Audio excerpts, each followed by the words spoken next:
close. Okay. Can you all hear me? Yeah. Yes. Great. First, I think we ought to give a special round of applause to Ross. Not only for his hard work in developing the statute, but anyone who's done a 3-day event and having to deal with every small logistics really deserves a round of applause. Yeah. Right. But there's something else about the Thaddeus Stevens Society. About 3.5 years ago, the 150th anniversary of the 14th Amendment was coming up. And given the 14th Amendment's commitment to equal protection of the law, given its 14th Amendment commitment for birthright citizenship, given the 14th Amendment's section that says no insurrectionist should serve in the federal government,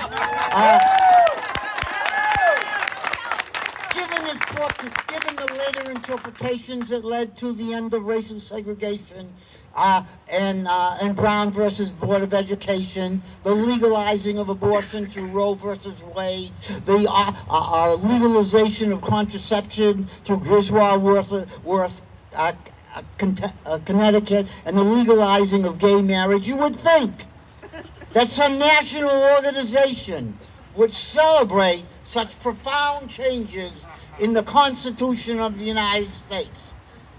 Not the ACLU or the NAACP or other organizations, but one organization, the Thaddeus Stevens had a special celebration to honor the 14th Amendment. So I look to Ross as not only a fountain of knowledge, but also a strategic developer of how we carry on the importance of Thaddeus Stevens. I first heard of Thaddeus Stevens in high school when the history teacher defined him as a fanatic. And then I found out that his fanaticism was for the immediate end of chattel and racial slavery and the distribution of land to the freed people. And I realized at that time the real fanatics were Jefferson Davis and Robert E. Lee, who fought a war that led to 700,000 deaths. We must reevaluate even today what is freedom and what is fanaticism as we move on. I always look forward to thinking about Thaddeus Stevens because he wasn't like a politician today who would look at the public opinion polls and create a certain message to get another 3% of the vote in order to win a tough race. He was someone that had a principled conviction all his life against white supremacy and against slavery and making sure there was equality in this nation. But there's something else that stood out about Thaddeus Stevens. Sure, there are many people, not often in government, that have decent principles, but how many actually ascend and able to use a pragmatic way to make his policies effective? In December 1865,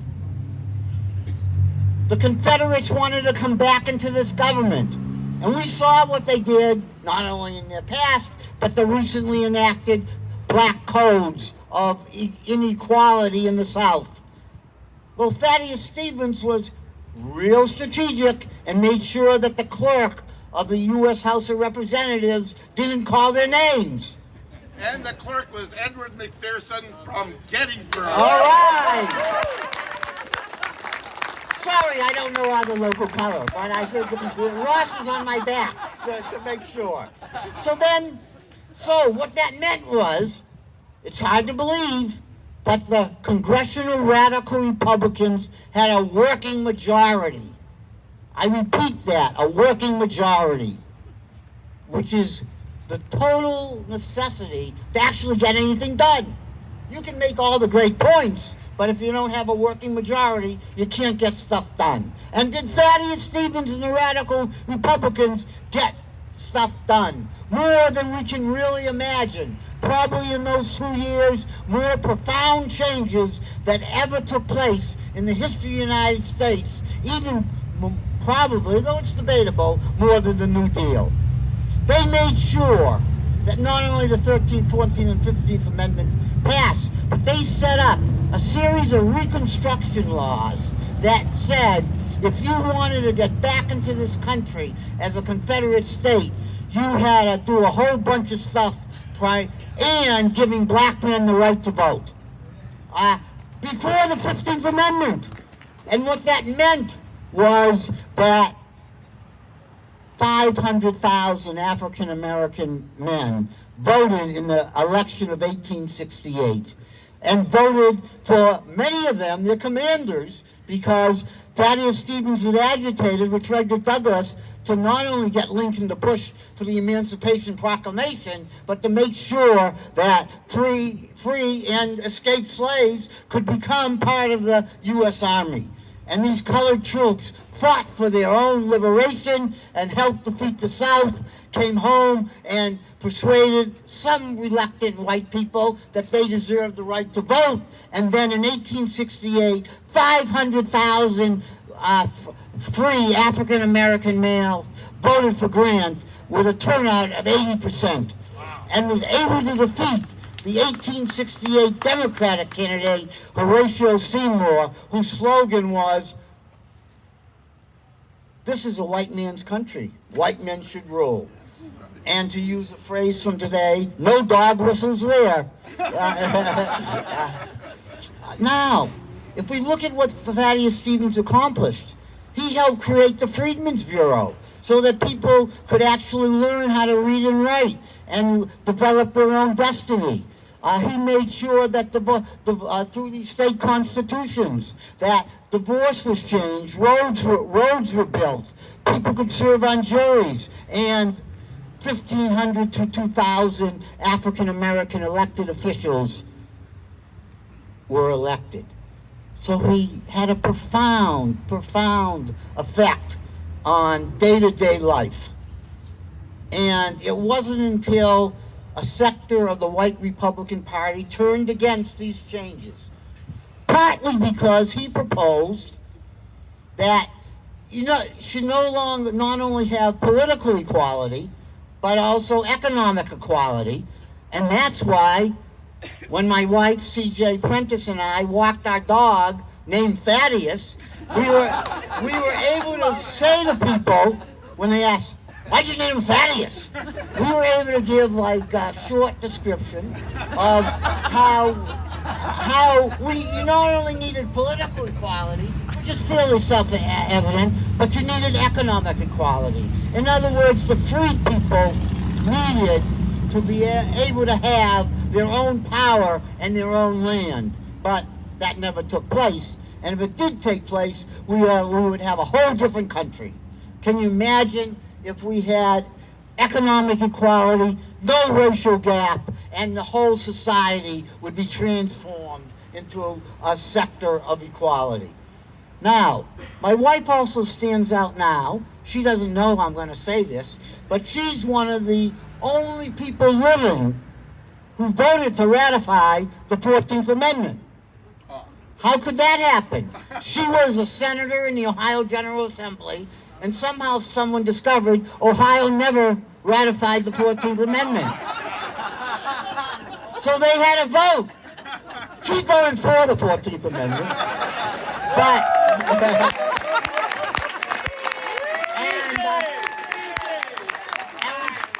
we lived in Cleveland and she worked in Columbus, and when she came back, she said, she told me what happened. I said, "What was the vote?"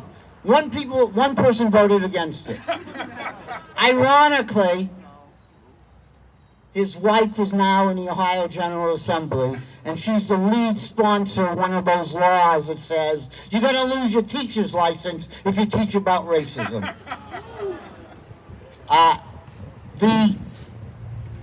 The legacy of Thaddeus Stevens is not only to bring pride to Gettysburg, to serve as a beacon when people from all over the country visit Gettysburg, and they can find out the power of Thaddeus Stevens.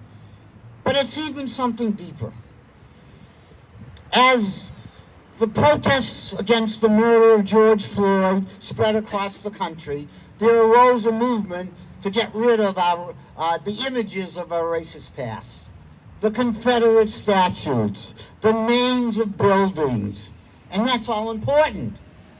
But the symbol of Thaddeus Stevens says that we need to recognize people who fought against racism, white supremacy, and for equality, so people can understand it's not enough to just try to wipe out symbols of white supremacy. We must hold up freedom fighters all over the country who actually are willing to be there. So in closing, what I hope happens is in every small town, in every city, people get together and find out their own local freedom fighter to be able to give the kind of leadership that the Thaddeus Stevens Society did in Gettysburg, so that when people drive, when they visit, when they learn in their textbooks, as the Zinn Education Project is doing to understand Reconstruction and what's really important.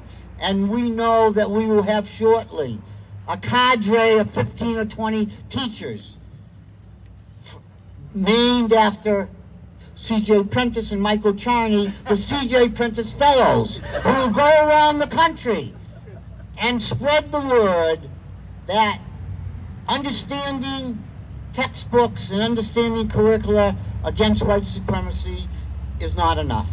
What we need to do is figure out how everyone in their own local community can be as powerful as the Thaddeus Stevens Society, form their own societies dedicated to remembering freedom fighters, and then we can actually we've already begun, we can even deepen the removal of the stain that Thaddeus Stevens fought every day of his life to end, a legacy of equality and a commitment to undoing white supremacy, not only by ending slavery, not only by redistributing land, but also by having a society that prides itself that we are really a society of equality.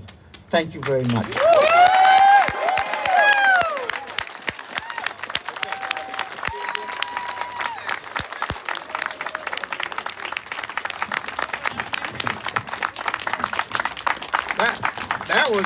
That was incredibly eloquent. In fact, if you were a little younger, I'd probably try to get you to be president of the Thaddeus Stevens Society. I think you'd be a good person. Now we can do it by Zoom. But as a token of our appreciation, I want to present to you a book that was printed in 1869. Clearly not for people who are old and can't read. It's small print. It's memorial addresses on the life and character of Thaddeus Stevens. Oh, wow. Let's see, House of Representatives. Okay. And this is my particular favorite quote about Thaddeus Stevens that I'm going to read. It's pretty short. And this was by Congressman Donald. And he said, he never,